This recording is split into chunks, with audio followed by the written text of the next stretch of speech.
ونصلي ونسلم على رسوله الكريم. ما بعد فأعوذ بالله من الشيطان الرجيم. بسم الله الرحمن الرحيم.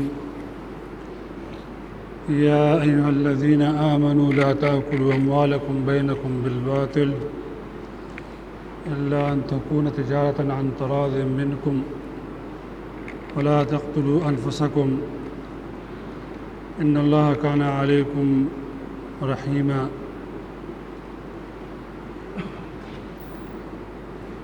رب اشرح لي صدري ويسر لي أمري واحلل عقدة من لساني يفقهوا قولي.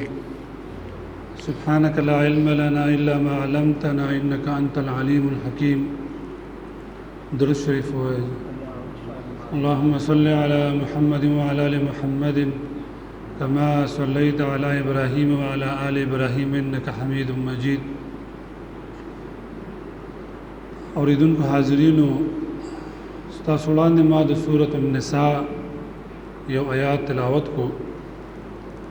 الله تبارک و تعالی پای کې د یو بل سره د معاملات د لین دین او د صاف لین دین چې دینو ذکر دا فرمایي. دین اسلام عبادات باندې مشتمل دی. د موز، زکات، روجا، حج او نور معاملات په دې باندې مشتمل دی. د دین اسلام او د فقه حنفی عظیم کتاب د هدایه چې دا طالبان په آخري درجو کې بیا پڑھاوي، چې ټول د فقه علم پای کې چې دینو دا پروت دی او تر دې پورې چې عدالتونو کې داغه نه استفاده چې دینو د ججان او قاضیان چې دینو عمدا کوي. صاحب هدایه چې دینو لیکل دا په څلورو جلدونو کې 3 جلدونه پای کې د عبادت دي. کتاب الطهارت ته، کتاب الصلات ته، کتاب الزکات ته، کتاب الحج ته، کتاب الصوم ته. خدای یو جلد به چې دینو په دې باندې دی او 3 سي بیا په دې معاملاتو باندې چې دینو دا مشتمل ده. چیرې لین دین بسنګ کې، تجارت بسنګ کې، خرڅول غشتل چې دینو دا بسنګ کې، د حقوقو ادایګي به چې دینو دا بسنګ کې، دغه باندې چې دینو دغه 3 سي د دین معاملات په دې باندې چې دینو دا مشتمل دي. دین علاوه سراجی د میراث چې دینو اهم کتاب دی.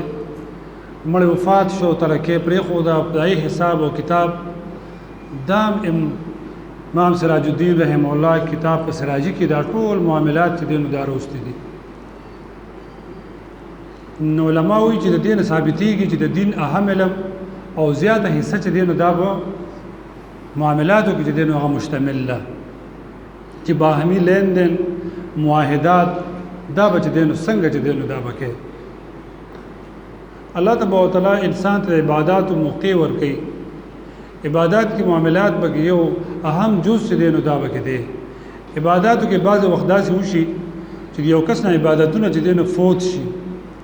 مثال دې مریض شو، دنه منځونه چې دینو فوت شو، دې به قضا وروړي، یا قضا چې دینو دنه وروړه بیا به دې وصیت کوي او کمال چې دې پریخي نو دا غې نه به ادایګي دې منځونه چې دینو دا به وشي.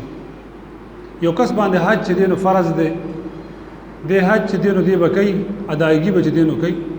وخت چې دینو نږدې راغو، دی وفات شو، بیا به دی وصیت کوي چې زما د مال نه به د حج چې دینو ادایګي به د دې چې دینو دا به کوي. یو کس په ذمه باندې چې دینو روجي دي، روجو چې دینو هغه له صحت نه دی منتشوي، خو ټیک ته په دای به نشته، خو نه روجي چې دینو د باندې دی فوت شوی دی، بیا صحت مونتره او بیا ادایګي چې دینو سستی شوی دا نه ده کړی، بیا هم دې ورثاو ته وصیت کوي چې زما د مال نه د دې رجوع فدیه چې دینو دا ورکړي. په دې باندې دا چې دینو خلاصيږي.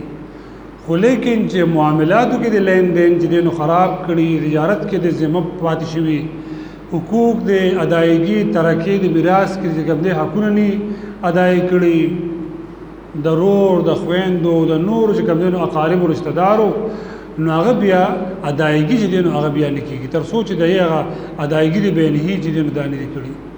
دا د دین اسلام د عبادت او د معاملاتو خاصه چې کوم دینو دا ده. الله تبارک وتعالى فرمای ایمان ولو لا تاكلوا اموالکم بینکم بالباطل په باطلو طریقو باندې مالونه ګور خپل منځ کې مخره باطلو طریقو باندې دا معاهدات او دا چې دین هیله بازی الله تبارک وتعالى دغه چې کوم دین مقبول او منظور ول نه ده دا مالونه په خپل منځ کې د دې خوراک چې کوم دین په دې باندې مکوي مګر کته تجارت وي یا پر ځامنده باندې تاسو نوي نو هغه چې دین اوکې خود دین علاوه چې دین دام دین او دا بچ دین نه کوي صاف ګوي معاملات بچ کوم دین کوي امام سے محمد رحمت الله تعالی د امام